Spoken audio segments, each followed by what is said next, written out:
So I'll give you a couple of examples and then I'll ask my question.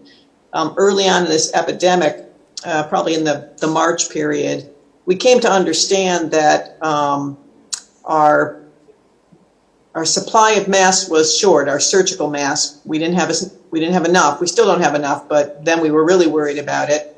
But we did figure out over the first couple of weeks that the virus could be transmitted by someone who wasn't symptomatic. We initially, because of our limits, allocated surgical masks only to those units that were clearly caring for a COVID-19 patient. We ultimately made our way to what we do today, which is universal masking for all staff and infect patients.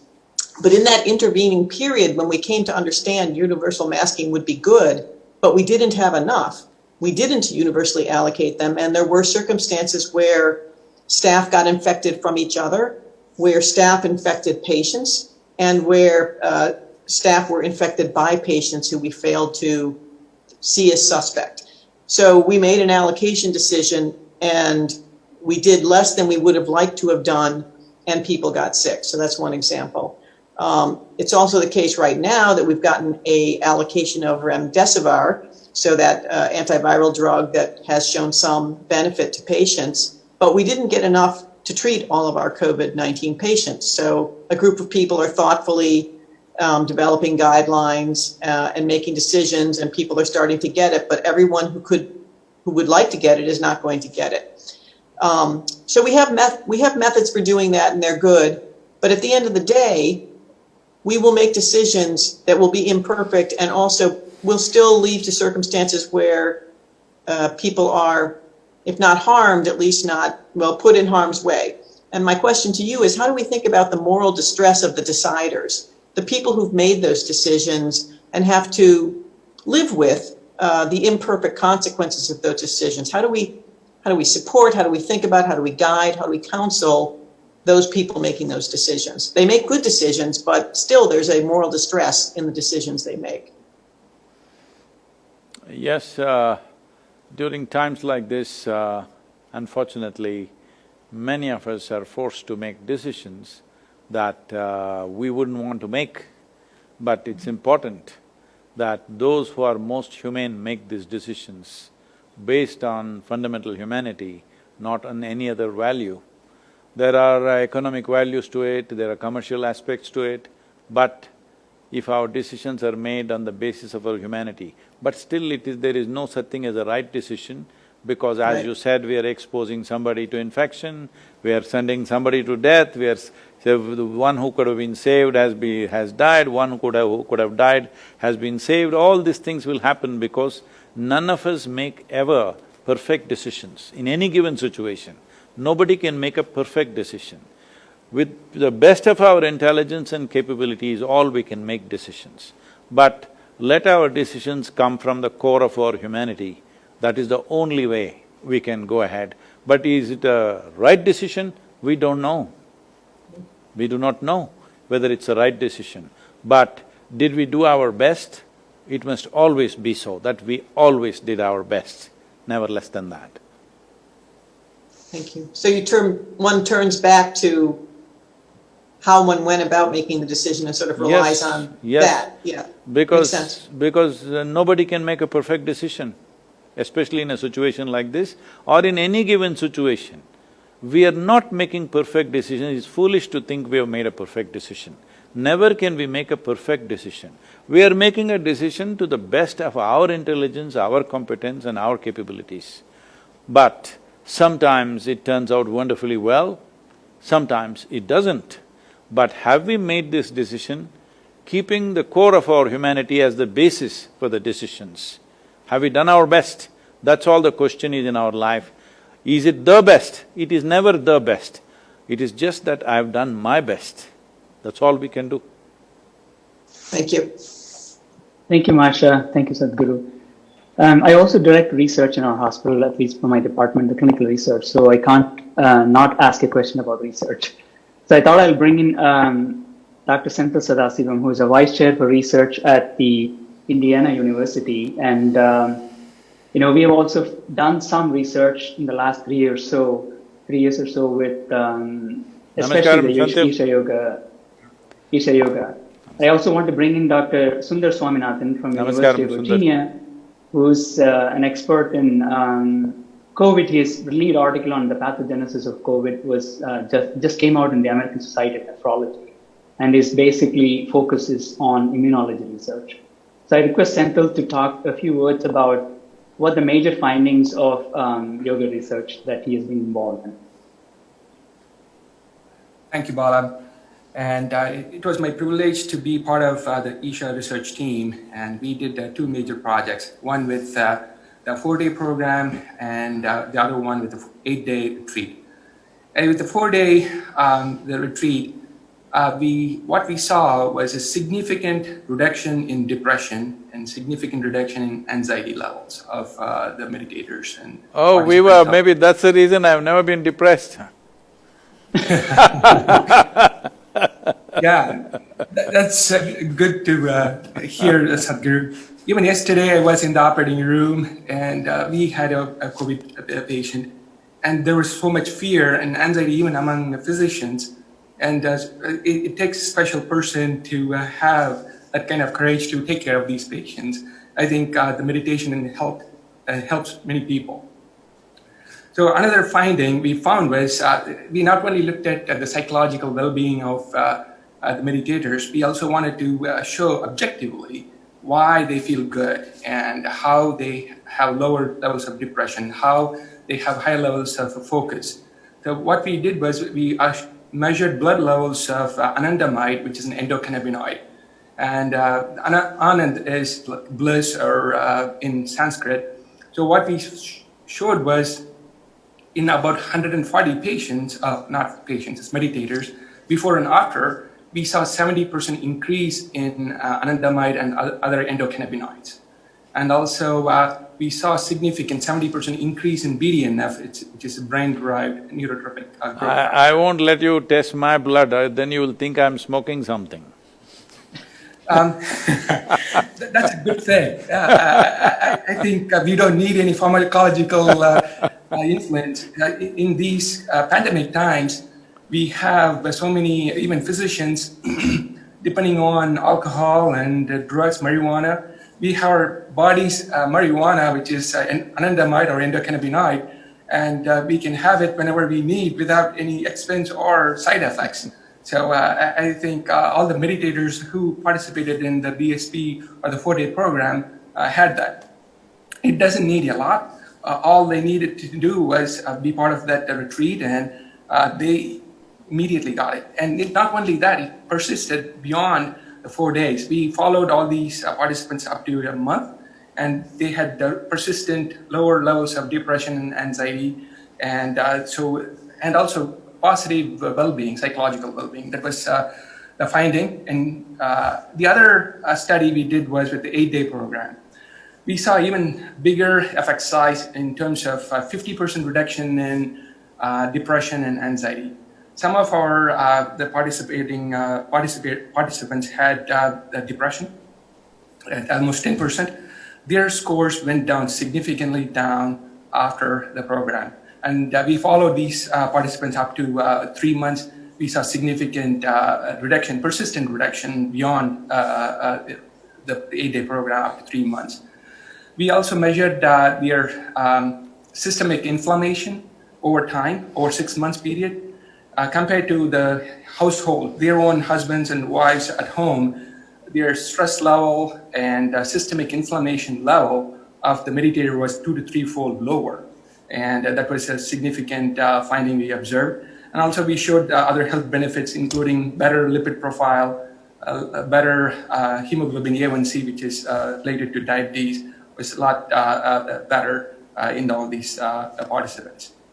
And also we, with the collaboration with another meditator, Vijay Chandran from Florida, he was able to show, related to the COVID situation, the meditators, the gene signature improved, and in terms of it activated immune pathways, specific pathways and genes over time. Just 2 months after the meditation, it had significant activation, and in terms of protecting them from infections like COVID.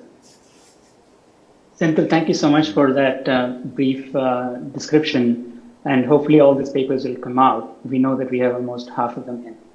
So it seems to me that they have very low levels of C-reactive protein. That means low level of inflammation. They're also having good levels of lipids.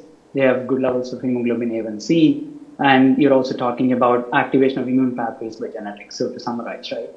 So Swami, you were nephrology expert and also the researcher in the immunology world. How do you think if a meditator, any kind of meditator, actually is well prepared for facing this COVID situation? Can you tie this all up? Right, yeah. Thank you, Bala, and Namaskaram, Sadhguru, for the great opportunity and to be a part of this enlightened panel. So first I want to start with, what COVID does to the body. So the virus, initially there is an infectivity of the virus, and then the virus enters the cell through a certain receptor. And once within the body, what it does is that there are certain immune responses. These are called as virus restriction factors. So one of them is called interferon. If you have sufficient amount of those viral restriction factors or immune responses, what it does is that the host or the human body is able to limit or prevent the virus from infecting. Now, the second phase is that, let's say that the virus eventually is successful in infecting the body, then how do you handle that infection is the second phase of the COVID-19 infection. So there are certain responses that happens. One of them is called as uncontrolled inflammation. It's also called as cytokine storm.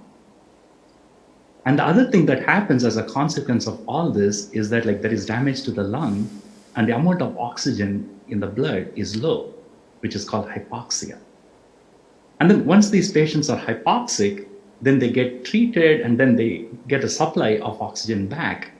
Now they are not able to handle that oxygen being given back. It's called reoxygenation. And then that causes more damage to the body.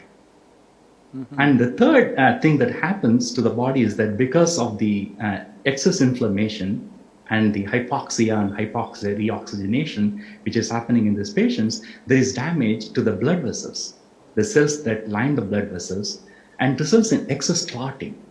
So one of the things which people are seeing is that patients who got COVID-19, they got very high incidence of what is called as thromboembolism, which is nothing but excessive stickiness of the blood or clotting, which is causing them to have organ dysfunction and causing them to die. So this, in summary, kind of summarizes excess inflammation, excess clotting, and low oxygen and inability to handle that, which is causing this COVID-19 to really kill a lot of people around the world. So now going back to meditation, what happens during meditation? When somebody is meditating... Can I ask you one question in between? Sadhguru. See, if body is reacting to reoxygenation, so what is the standard protocol that all of you are following for this COVID when somebody comes to hospital in a certain, let's say, reasonably serious condition? If oxygenation is not the thing to do, what do you do? Right. I mean, that's a difficult thing to treat after the disease has set in, Sadhguru. Because once there is hypoxia, and then hypoxia itself is harmful to the body, then you have to correct the hypoxia, then reoxygenation is bound to happen. And as of now, we still don't have a complete understanding or have any therapy to really prevent this cascade of events. So you are forced to treat the hypoxia, but you don't have a way to really prevent this reoxygenation injury from happening. But from previous studies, we know that there are many interventions that can actually limit the reoxygenation injury while we correct the hypoxia. And one of the key pathways that is relevant in preventing this reoxygenation injury is antioxidant responses. So if your innate ability to deal with oxidative stress, otherwise it's called free radicals, and there are mechanisms in the body to deal with the free radicals. If those responses are empowered by any mechanism, whether it is through drug or whether it is through eating or whether it is through meditation, then your ability to handle that reoxygenation induced free radical damage may be more effective. And there are other things like people have tried, like vitamin C or vitamin E and all kind of chemical strategies, which can also be used to limit the reoxygenation injury. But I want to add one more thing, Sadhguru, which could be really interesting. And what the studies have shown is that people who do proper yogic and meditation practices, and at least in one study, they have looked at and shown that glutathione, which is a critical molecule to prevent free radical injury within the cell, the levels of it is significantly increased days or weeks after they start this practice. So definitely in terms of like preventing the free radical injury or reoxygenation injury, the meditation and yogic practices do really help. So one of the things, Swami, is I just wanted to add, which is obvious, I think you know it, but just for the viewers' purposes, that you just give enough oxygen that is required to keep their oxygenation levels sufficient, right? Suppose in hypoxia, you don't give 100% oxygen. Just give as much as required to keep it on 94%. Okay, go ahead. Exactly, yeah, because hypoxia, having a low oxygen itself is harmful to the body, right? And so you have to correct the hypoxia, but you have to empower the body to handle the free radical that is going to come from reoxygenation. So that's one aspect of it. Now, going back to the whole aspect of what happens with the meditation, and a little bit I'll touch on samyama also, what we know from preliminary data, is that like the first thing that these practices seem to do, what Sandil alluded and Vijay has generated data, is that like it is activating the genes which are critical for restricting the coronavirus from infecting the cell. How do we know that? We have samples on samyama volunteers before they started the practice, and then at 48 hours after they did the practice, and then at 3 months after. And when we went and looked at like thousands of gene signatures, and then it turns out the set of genes which are linked to this viral restriction, otherwise the interferon pathway, seem to be directly activated in people who are doing samyama. So this data is like really, really exciting. So you mean the 8-day meditation retreat, right? Swami, sorry to interrupt. So just a 8-day meditation. 8-day meditation retreat, exactly. And so in fact, like one of the articles like we referred is that like, there is one particular paper where they showed when they take the SARS-CoV-2 and infect what are called organoids, they are trying to create a model like what happens in human.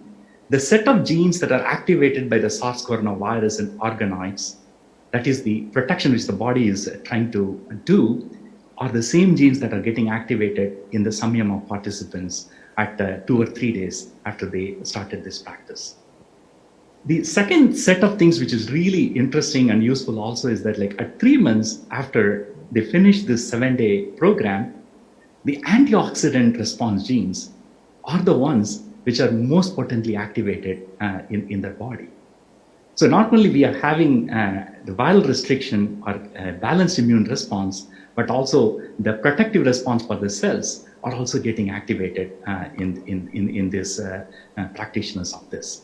So this, and there are previous studies in other meditators also, people have published, and again, really showing that ability to handle a viral infection is specifically, those pathways are activated in people who are doing like practice of meditation and yoga. I know you guys are looking at it technically in this way, but let me share my experience.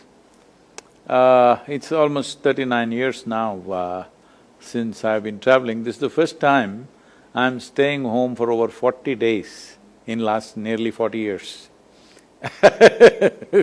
Always I've been traveling, and almost every day I have a public event. Hardly there's one day where there are no events. So in spite of that, in these 39 years, I've never cancelled a single event because I am not well. So obviously it must be working. So for me, this is good enough proof, but I know medically you have to prove all these things, these inflammation markers and whatever is happening in the neurological, signatures that it is leaving. And of course the genetic changes, because in yoga there is a way of saying it. This may sound a little I mean, please look at this in the right perspective, because for our other friends who are from the Western culture, please hear this carefully, because otherwise it'll mean something else. We say, you must keep your parents alive on the outside, but you must kill them inside. That is within you, the genetic data that's come from them, you must kill it. Outside, you must treat them well and keep them alive, so that they are alive by themselves, you are alive by yourself. But otherwise, it will continue. All the factors, good, bad, ugly, everything continues. So, the entire yogic system is oriented towards this, that you want to kill your parentage within yourself. You want to keep them alive outside, but within you they must die. This may sound too drastic, but without this a human being will not blossom. Without this, this will not become a fresh life with all its possibilities. Well, I don't know whether COVID will let me live or let me die, that is not even a concern. But the thing is, everything that is needed for a flourishing life to exist in the body will naturally happen with these practices. The practices are life-oriented. Measurements, you can come up with your own measurements in various ways, I know scientifically it is useful, but essentially people want to be healthy and well. Thank you, Sadhguru. Go ahead, Sanjay. Yeah, the main purpose is we all have experienced going through all these meditation programs. It's a matter of convincing the whole humanity about the meditation and its benefits. So we are trying to publish all these evidences in manuscripts and… No, it's very necessary. I'm not trying to say it's not necessary, it's very essential in today's world, absolutely essential. So that the more people can take this upon and benefit from it. Thank you, Senthil, and thank you, Swami. Senthil is again a full professor of pediatrics and pediatric pain at the Indiana University, and Swami is associate professor of medicine and is moving to Mayo Clinic soon, right? Thank you both for your inputs regarding the protection that we can get because of regular practices. Thank you very much. No point do I think medical research is useless. No, I'm not saying that. I'm saying because I'm uneducated, I can only feel what happens in my body. Yeah, we are trying to show the world what you're experiencing, what you make others experience, so that everyone can benefit. So I thank you very much, Sadhguru, for doing that. No, if you check my blood, now all the drug addicts will be after you. Don't publish my results. Which is good, so they won't get addicted to the drug, they will get addicted to the meditation. Thank you. Thank you, Senthil and Swami. Thank you very much. And I would like to bring in Steve Pratt, who's the director of pre-anesthesia testing in our hospital, Beth Israel Deaconess Medical Center. He has been my colleague for almost 25 years. So Steve Pratt also runs the Massachusetts peer review, and Steve, go ahead. Good morning, Steve. Good morning. Thank you very much for having me. It's a great honor. I think that the reason that Bala asked me to be included in this, or allowed me to be included, was because I've been doing some work over the past 10 years to help clinicians recover emotionally after difficult events. Healthcare can be an emotionally difficult time. We make mistakes, and that can cost people lives. Even without mistakes, things happen, and we have to watch great suffering. And helping our colleagues to recover from those emotionally distressful times is becoming more and more important as we understand the huge emotional impacts that this can have. COVID is having a remarkable set of emotional impacts on our clinicians, almost to the same degree as the medical impacts that it's having on our patients. Our staff are terrified that they could become sick themselves and die, or bring the disease home to their loved ones. There's a sense of guilt, both of those who are working because they feel guilty that their other colleagues are being furloughed, or those that were at home, they feel guilty because they're not at the front lines helping. There's been a sense of great incompetence because people feel they don't know what to do to take care of their patients. Which gloves should I be wearing on day to day? And then, of course, the great sadness as we watch unimaginable amounts of suffering and death, often alone, people dying without their loved ones. So it's a whole new emotional experience for our staff. As clinicians, we've learned to keep many of those feelings at arm's distance because we have to keep them there in order to continue to work. And I'm actually worried that once we get to the other end of this, to the other side of this, that those feelings are going to have to bubble up some way. That those feelings that we've kept buried so that we continue to do our job on a day-to-day basis will eventually have to come up. And I'm wondering, sir, what advice you would give to us as leaders to help our staff to manage, to unwrap those feelings as they start to come up, when we give ourselves the opportunity to actually feel them, when we have the moment to pause and say, and realize how emotionally humongous this has been for the last days, weeks, months, or potentially even years. How can we help our staff to bring those feelings back up in a safe way? I very much understand and appreciate the tremendous work that both the doctors and the nursing staff and the allied staff around in the hospitals are doing. It's unfortunate there are, in UK, 44% of the medical staff is showing signs of depression. In China, 50% they're saying. In Singapore, 40%.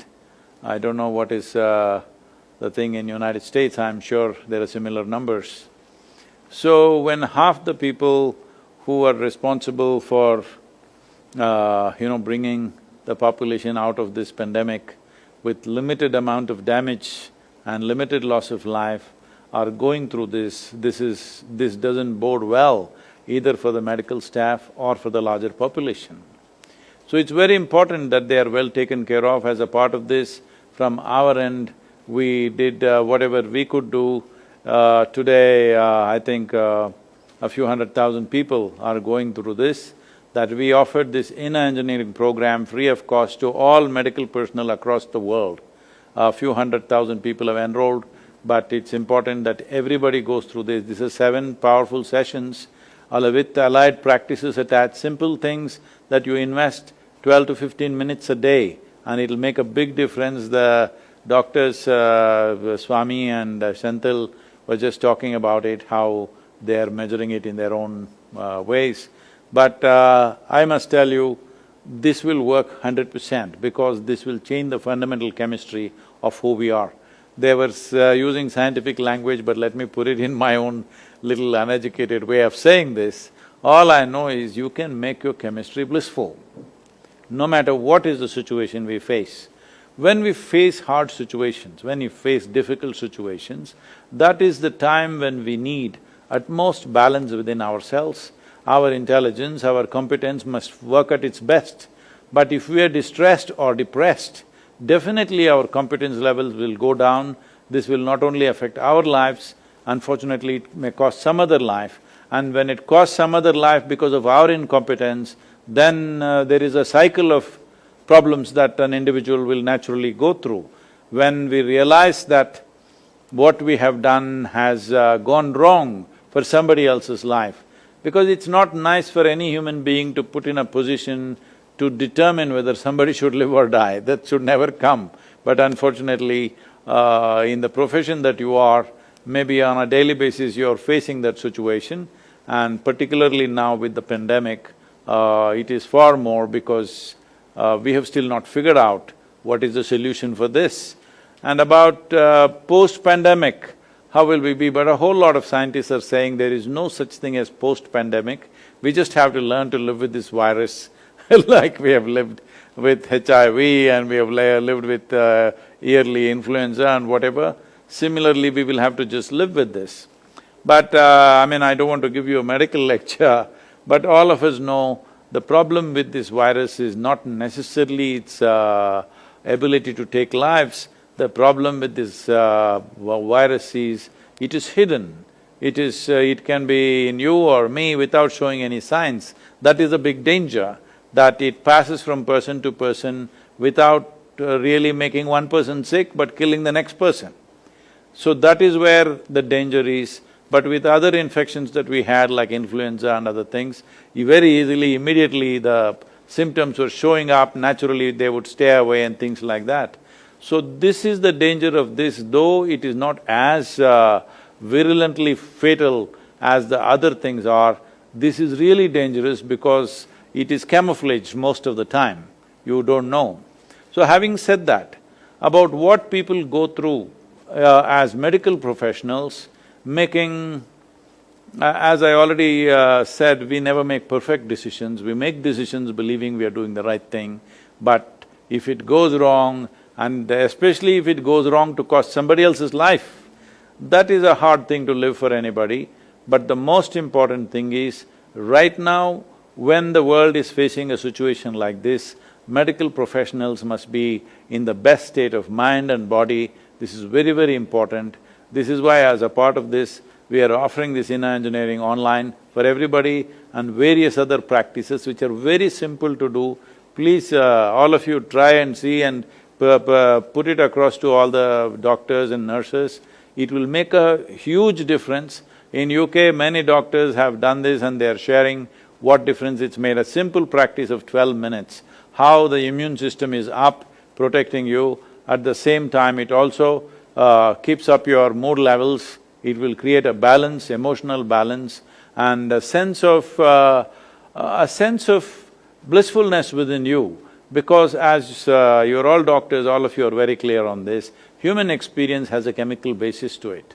Now we are talking about a technology with which we can create a chemistry of blissfulness. This is most important because only when you are in a pleasant state of experience, this body and this mind functions at its best. And right now, all of you functioning at your very best is vital for so many lives.